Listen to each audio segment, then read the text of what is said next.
utilize Google Drive to send the PDF and you can receive, or if your slide is public or on internet, you can just a Google Drive link should be fine, I think.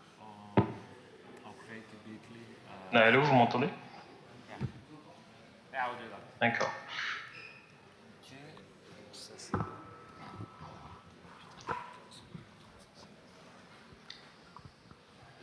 Est-ce que. D'accord, ok. Slides.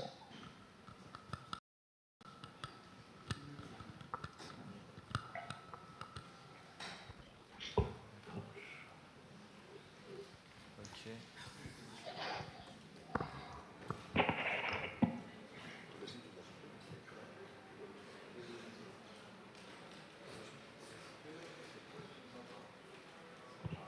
Oui.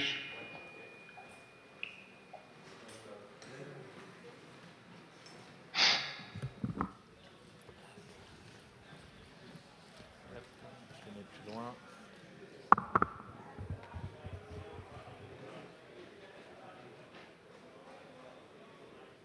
D'accord. So hi everyone. I'm going to present you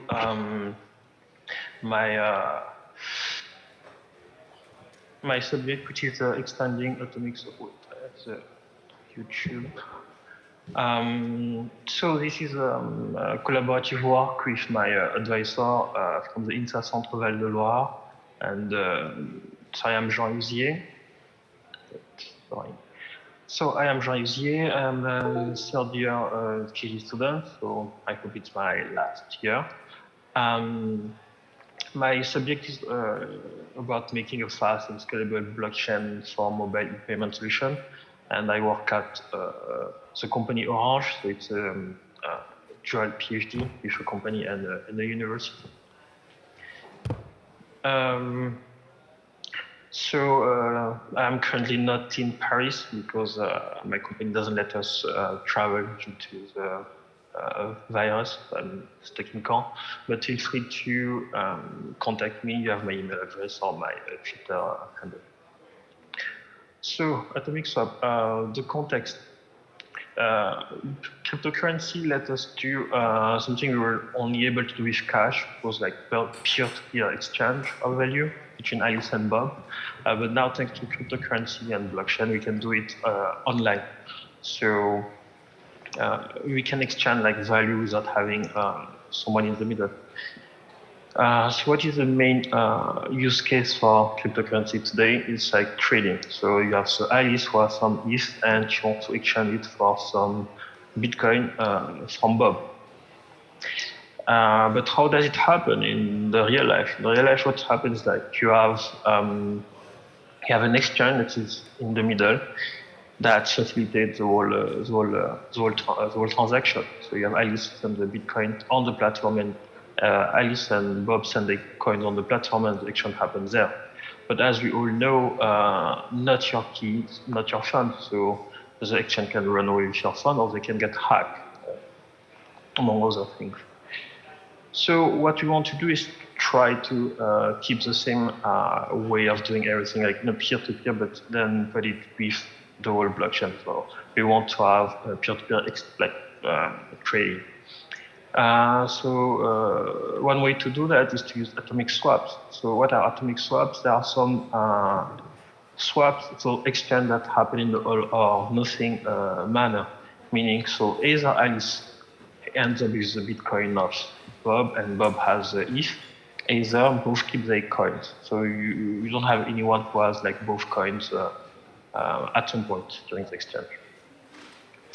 So what is the use case of atomic swaps? So what have been used for mainly was to do a cross-chain swap. So you had Bitcoin and you had Forks, who had like the same code. So you could use them to make exchange, trustless exchange between those coins. And they're also mainly used with Lightning Network to do a cross-payment channel. So once you open a channel between, once you have a channel, like you have two channels, you are able to make swaps between those two using HTLC. So So thanks to that, we have a lightning network, not just a lot of payment channels. So how do they work in practice? So they use HTLC, which has hash time locked contracts. So how do they work? So first you have a hash lock. So you have a secret pre-image S, and when you know and thanks to that that secret, you can do you can compute the lock hash of S. And you also have a time lock. So the time locks mean that after some time has passed, I can get refunded. So how do the normal atomic swaps protocol works? So what you have is that you have on one side, on one blockchain, you have a smart contract. So let's call them smart contract, even though we know it's not a smart contract as in Ethereum. So with two conditions. So either Bob show the secret pre-image S and can get the funds, either Alice waits sometimes that we call tuning to get her fund back. So Alice, since she's the one who created the contract, she knows S and she knows H. So what she does is she sends the H, not the S, and the HTLC address to Bob. Bob can use that, verify that the smart contract is done in the proper way, and then can make a contract on his own blockchain. So he will put the same condition, just inverse them. So Alice can show S on the smart contract, on the new smart contract, or Bob has to wait a time T, which is not the same as the other time lock. And now Bob can send the address to Alice. So Alice can verify everything is in order, and then she can send her contract with Ethereum, with Yves. And Bob can do the same and put some Bitcoin on his contract. Now, how does the protocol works? So Alice, say to the smart contract, so on the blockchain. So what we have is like we have Alice, the blockchain A, blockchain B, and Bob. So Alice send the secret pre-image in a transaction to the smart contract on the blockchain. So it's like, hey, I have the pre-image, and then the smart contract answer, hey, you can have the bitcoins. But what Bob is doing is like he's monitoring the smart contract on the blockchain, so he learns S. So he can use the S after the time T to get the fund on the blockchain A. So it's like, yeah, I also know S, so I'm entitled to have some coins. So that's when everything is everyone the exchange happen. But what if no one does anything? How do they get refunded? So for Bob, he only has to wait after time T. After time T, he can just send a transaction to the smart contract and say, refund me, and then the smart contract will refund him. And Alice does the same, she just waits a longer time because she has a longer time lock. So what are the advantage and disadvantage of HTLC? So what's nice, like it's a peer-to-peer. So as soon as you agree on the term, on the time locks and on the amount, it's only between Alice and Bob and both blockchain, of course. So it's it's stressless. You don't have the exchange in the middle to have the problem show. But you have you need something in the blockchain to be able to, in both blockchains, to be able to do this protocol. What you need is the same hash function, of course, because you need the same hash on both contract as lock, and you need to have time locks. As we know, not all the blockchain have smart contract. Not all of them have time locks. Many time locks. So what do we do? What we did with our protocol was to try to have atomic swap between cryptocurrencies that don't have HTLC. So our assumption is that on one chain you have a multi-sig, so you are able to do multi-sig account like in Steam or BitShares, and on the other one you have like smart contract like Ethereum or other. And what is nice is that we have the same assumption as HTLC. You don't need more security assumption to do the protocol. And it's truly peer-to-peer because we will have only Alice and Bob in the blockchain, and will be interoperable, but not like those Internet of Blockchain protocols like Cosmos or Polkadot or academical work like Exclaim, which relies on some set of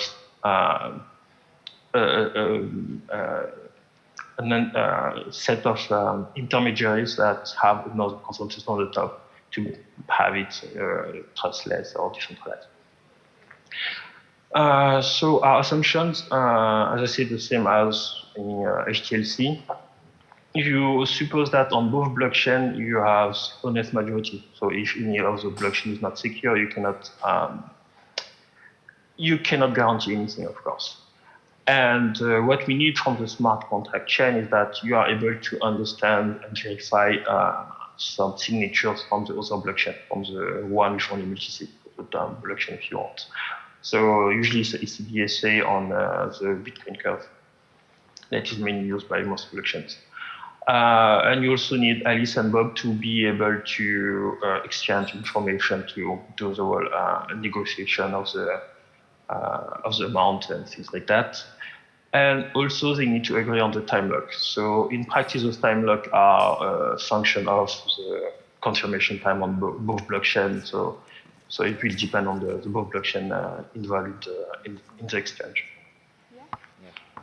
So what we want with our extending our atomic cross-chain swap protocol is that so you have blockchain A with only a multi-sig contract, and on the blockchain B you have the smart contract, and both Alice and Bob will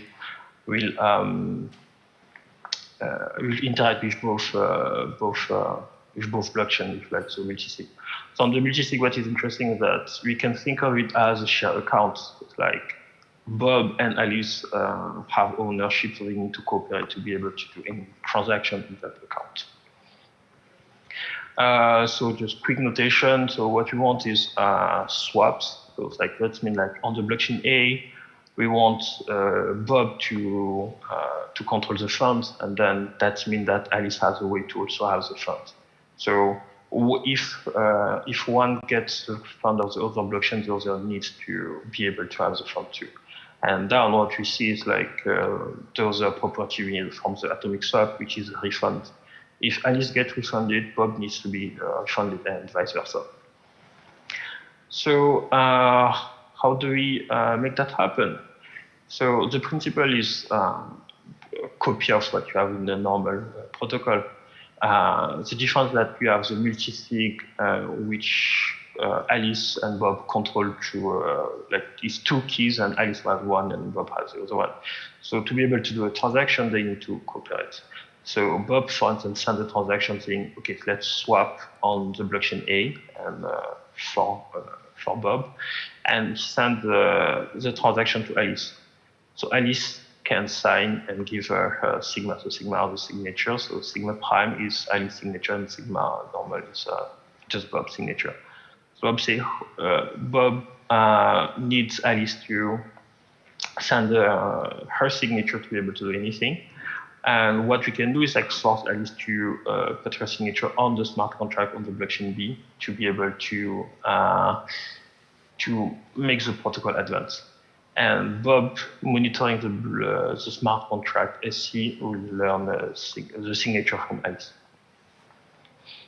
Then once he has both signatures, he can broadcast the transaction, so sigma prime 2 and sigma 2 and the transaction, and send it on the blockchain A and get the X amount of coin on the blockchain A. And Alice can do the same and deal with the smart contract XC and get the Y coin. So yeah, so now that we kind of have an idea of how the protocol works, let's see if we are guaranteeing the property of the atomic swaps. So first, let's look at the refund, because it's actually easier to think of the refunding. For Bob, since it's a smart contract, it's a powerful blockchain, so you can just put a time lock and say, okay, after time t, if nothing happened, Bob can send the transaction and get his money back. So the easiest case. For Alice, it's a bit complicated because if you recall, we have a multi-sig, meaning Alice and Bob have to cooperate to be able to do any transaction. So that means when we start during the setup, Alice will send a transaction that say, okay, I'm going to get refunded, and Bob has to send his signature, so that's just a notation signature under his key on the blockchain A, and send that signature to Alice.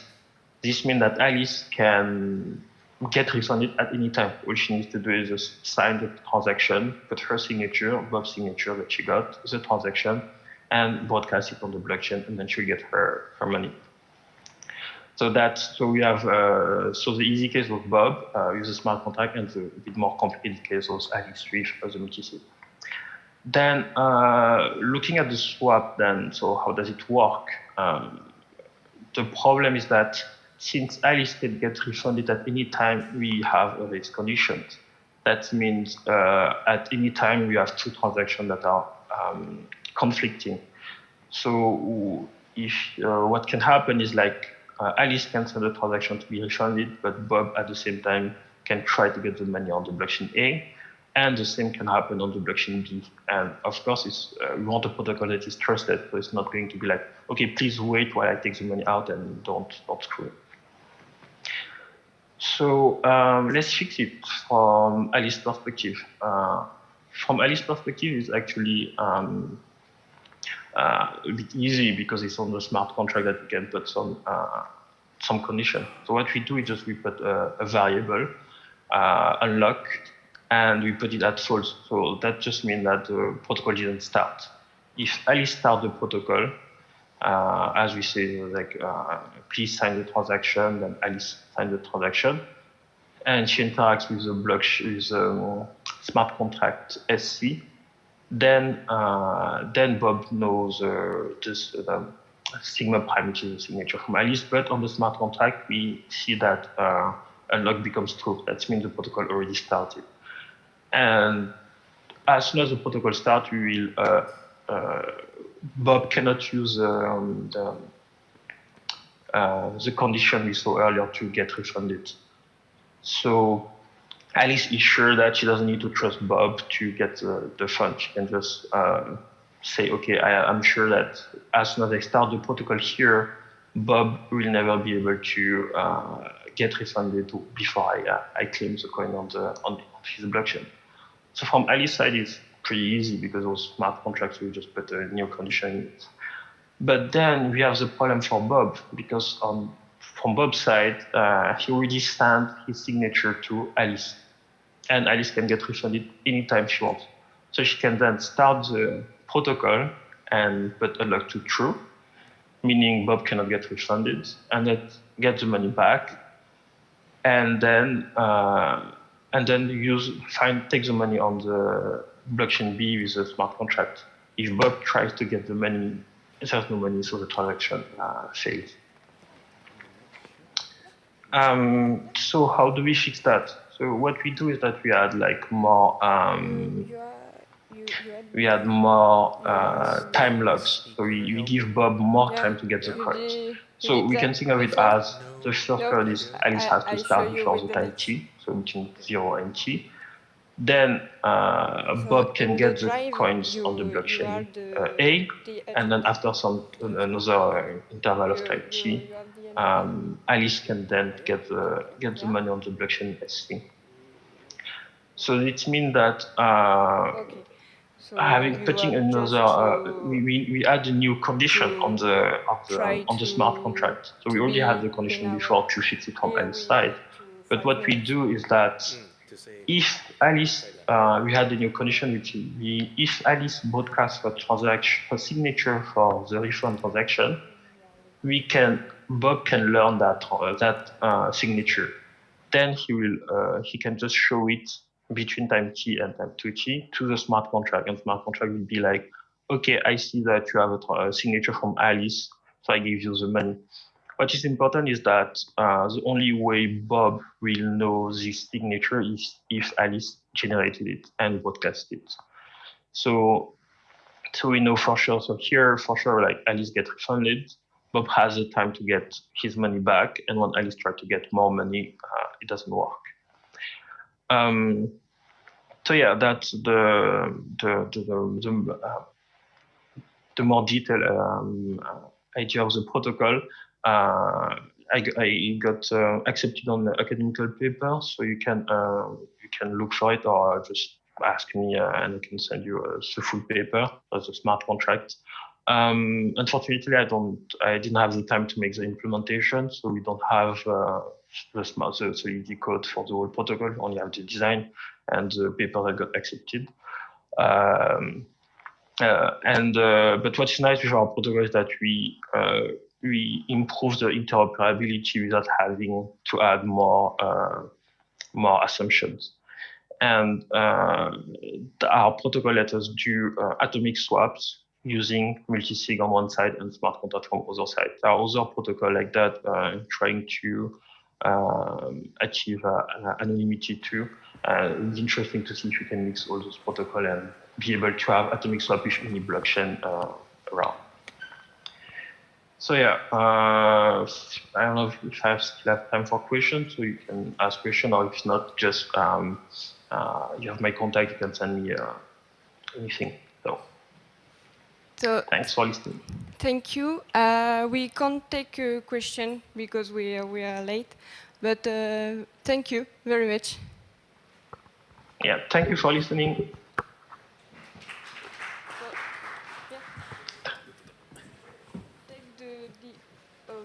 Take the other microphone. Wait, are you going on now? No, I'm not the speaker. No, I'm the speaker, so I'm just wondering. Oh, you are the. Because I'm the next shift. Okay. So.